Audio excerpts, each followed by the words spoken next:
Assalamualaikum warahmatullahi wabarakatuh.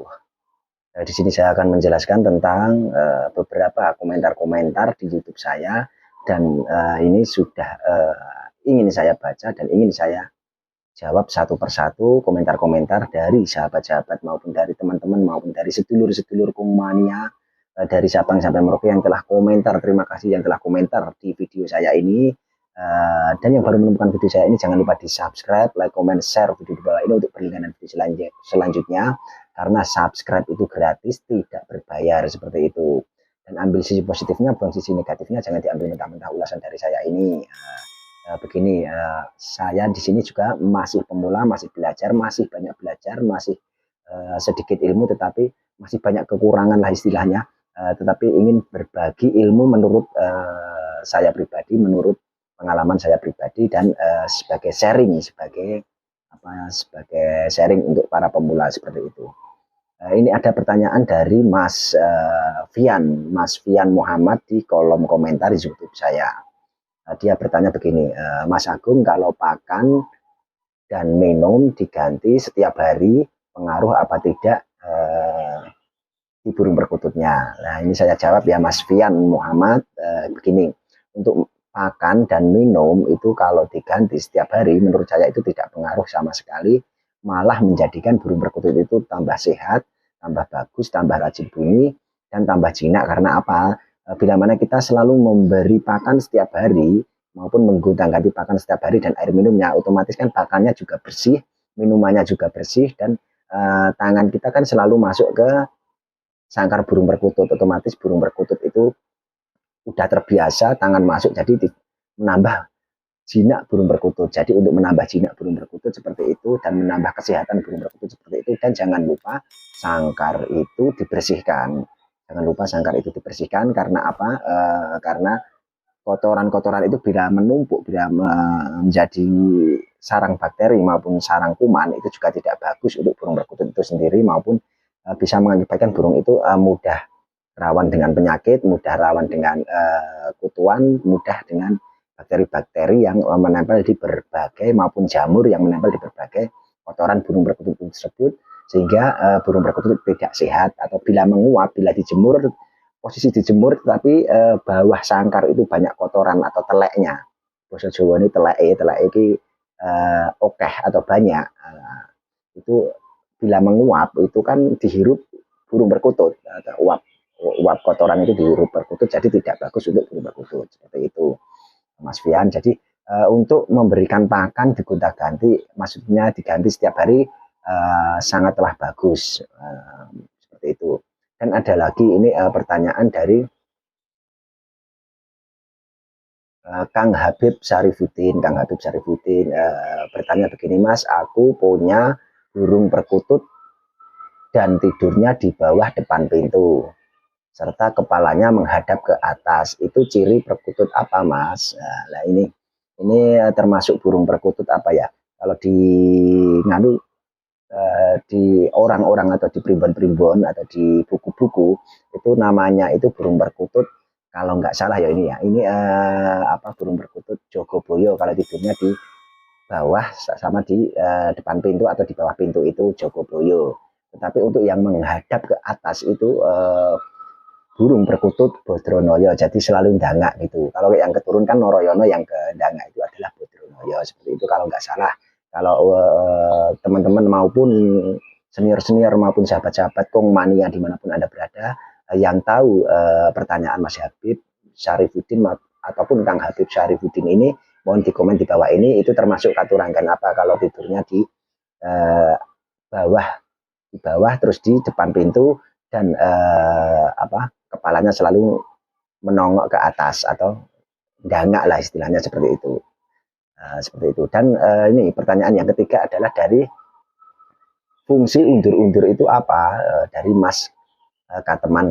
Jadi Mas Kateman ini, akun channel Mas Kateman menanyakan fungsi undur-undur adalah EF, extra fooding hewani, yang burung perkutut kalau di alamnya itu dia selalu memakan undur-undur, selalu memakan serangga-serangga kecil. Walaupun kita tidak tahu itu serangga apa yang dia makan, Undur-undur itu yang ada di lubang-lubang itu yang mirip cekungan-cekungan atau kawah-kawah itu namanya undur-undur. Kenapa dinamakan undur-undur? Karena dia itu jalannya mundur itu. Dan itu menurut kalau saya searching di Google maupun saya sharing bersama teman-teman maupun sharing bersama pakar-pakar ilmuwan-ilmuwan yang ada di teman-teman yang ada di UGM dan lain sebagainya, itu adalah proteinnya sangat tinggi. Proteinnya sangat tinggi karena undur-undur itu proteinnya sangat tinggi kan. Untuk mengkonsumsi undur-undur itu, burung perkutut otomatis kalau proteinnya tinggi, otomatis dia menambah birahi burung perkutut tersebut, menambah stamina burung perkutut tersebut, menambah mendongkrak emosi maupun birahi burung perkutut tersebut, sehingga mengakibatkan hormon-hormon tertentu, hormon testosteron maupun hormon-hormon yang lain tambah meningkat, sehingga burung perkutut menjadikan burung perkutut yang gacor, burung perkutut yang manggungan, burung perkutut yang gajeran dan rajin bunyi seperti itu. Jadi fungsi manfaat undur-undur seperti itu. Tapi di zaman sekarang kalau di area perkotaan, undur-undur itu jarang ditemui. Jarang ditemui karena apa? Karena sekarang lahan-lahannya itu sudah di entah itu di aspal, entah itu lahan-lahan itu di jubin atau di tegel atau di keramik dan lain sebagainya. Untuk mendapatkannya kita bisa mencarinya di pedesaan-pedesaan, di rumah-rumah tua atau di pinggir-pinggir rumah itu yang banyak orang ada lah, disitulah istilahnya undur-undur di situ banyak. Jadi manfaatnya seperti itu, banyak proteinnya. Jadi burung tambah sehat, burung kalau mengkonsumsi itu tambah rajin bunyi dan lain sebagainya kan.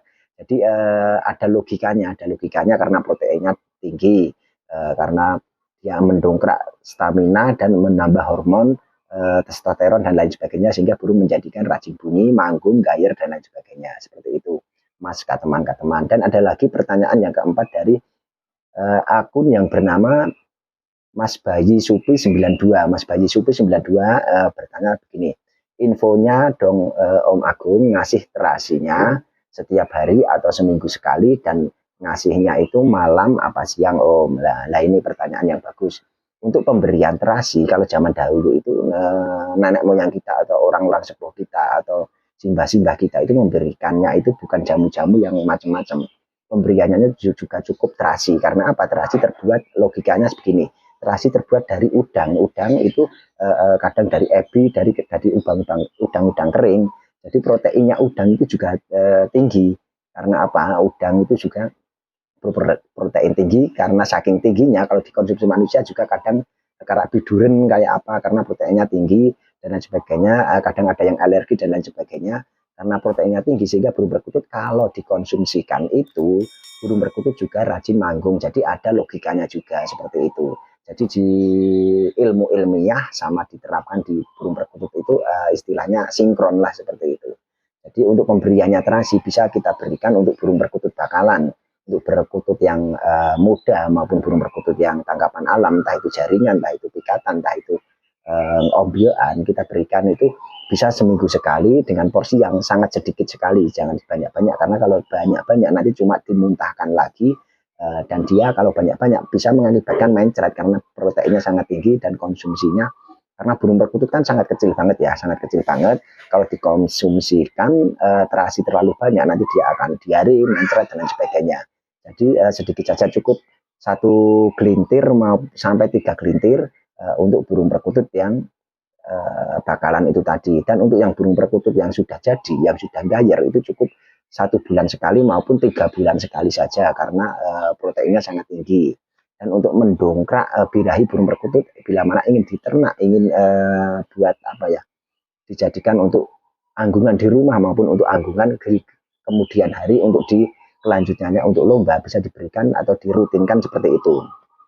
Jadi istilahnya itu asal rutin dan terbiasa. Kalau tidak terbiasa diberi terasi, jangan sekali-kali diberi terasi, karena apa? Efeknya nanti dia akan mencret, dia tidak akan bunyi dan lain sebagainya. Jadi dibiasakan dulu untuk burung perkutut dari bahan dari nol, dibiasakan dulu.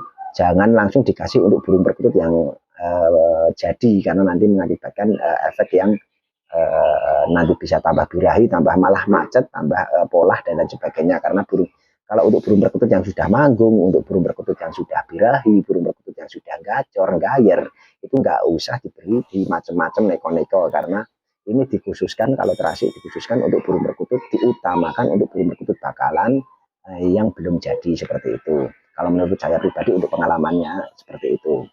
Dan untuk ada lagi pertanyaan dari Mas Angri Arsi, Mas Anggi Arsi bertanya begini. Numpang tanya, Kang Agung, perkutut saya 4 ekor mati semua bersamaan. Kira-kira apakah burung perkutut kurang baik dipelihara atau burung perkututku yang mati 4 itu kurang baik dipelihara?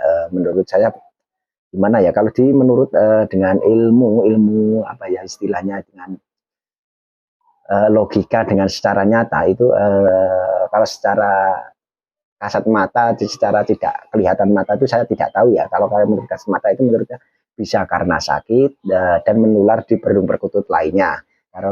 Kalau tidak sakit ya kadang tidak cocok dengan makanannya. Yang kedua, yang ketiga bisa tidak cocok dengan cuacanya. Biasanya untuk burung perkutut ombyokan, maupun yang baru ditangkap dari alam, itu rawan sekali untuk kematian. Karena apa? Dia juga pertama stres, dia kedua itu dia juga tidak terbiasa disangkar, jadi stres dan dibawa ke rumah, apalagi di rumah itu dalam kondisi ramai, jadi burung perkutut stres dan tidak mau makan. Di situ perlu digarisbawahi, karena apa? Karena tidak mau makan pas waktu burung perkutut bakalan itu. Tetapi untuk Mas Andi Arsi ini bertanya 4 ekor mati semua, ya itu efeknya itu karena kadang cuaca, kadang makanannya kurang bagus. Yang ketiga itu bisa faktor memang menular. Burung perkutut itu penyakit kita yang tidak tahu itu menular, dari yang satu sakit, yang satu ikut sakit, dan seperti itulah burung perkutut maupun jenis-jenis unggas, maupun jenis-jenis anggungan, maupun dan lain sebagainya. Bila sakit satu, yang satunya ikut sakit, seperti itu. Dan yang tahu tentang itu bisa komen di bawah ini, teman-teman atau sedulur-sedulur Kungmania bisa komen, bisa saling membantu pertanyaan dari Mas Anggi Arsi. Dan ada lagi dari ini ada pertanyaan lagi, kalau di rumah saya adalah tingkat 3 atau lantai 3 tingginya, jadi rumahnya itu tingkat 3, apa perlu digantang lagi Kang Agung? Nah, seperti ini. Untuk rumah-rumah yang tingkat itu kan udah di atas ketinggian, otomatis di tinggian bisa digantang lagi maupun tidak digantang lagi. Pertama, kita kegunaannya untuk apa dulu? Kalau untuk rumahan, untuk terasan itu sudah cukup ditaruh di depan rumah. Dan kalau untuk fungsinya untuk di arena lomba, kita ya perlu digantang lagi, istilahnya dibuat gantangan kurang lebih 4 meter, gantangan 4 meter, maupun kalau kerean itu sampai 6 sampai 9 meter untuk kerean dan lain sebagainya. Dan untuk melatihnya itu kita harus dilatih untuk gantangan tinggi 4 meter, dan jarak tiap gantangan itu diusahakan itu 1 meter 20 maupun sampai 1 meter setengah. Jadi burung terbiasa untuk manggung, terbiasa untuk gayer, terbiasa untuk berbunyi di dalam keadaan jarak 1 meter 20 sampai 1 meter 50 atau 1 meter setengah, seperti itu. Untuk Mas tadi ini yang bertanya tadi, ini Mas siapa nih? Demikianlah yang sudah saya baca tentang ulasan-ulasan di video saya ini. Semoga saja bisa menjadi apa ya, saya juga masih pemula, saya juga masih belajar, jadi saling sharing lah istilahnya. Bukan bermaksud saya menggurui atau saya berlagak pintar, bukan. Saya juga orang bodoh, banyak orang-orang yang banyak kekurangan ilmu, banyak pengen juga saya diberi masukan ilmu, masukan wawasan, masukan edukasi dan lain sebagainya, karena saya sebisa saya untuk bersharing atau berbagi ilmu. Karena apa? Di kemudian hari anak cucu kita maupun generasi muda yang sekarang masih kecil-kecil, sekarang masih istilahnya balita-balita yang besok-besoknya ingin memelihara burung perkutut, biar tahu perawatan tentang burung perkutut tersebut. Jadi mohon maaf, saya masih banyak kekurangan untuk menyampaikan ulasan-ulasan yang barusan saya sebutkan di sini. Dan salam rahayu, salam Kungmania, salam persahabatan, salam silaturahmi, salam Bhinneka Tunggal Ika. keluarga, salam kekeluargaan, salam guyub rukun selalu. Ada yang baru menemukan video saya ini, jangan lupa di subscribe, like, comment, share video di bawah ini untuk berlangganan video selanjutnya. Ambil sisi positifnya, buang sisi negatifnya, jangan diambil mentah-mentah ulasan dari saya ini. Ambil ulasan-ulasan yang baik saja dan buang ulasan-ulasan yang tidak baik tentang video saya ini.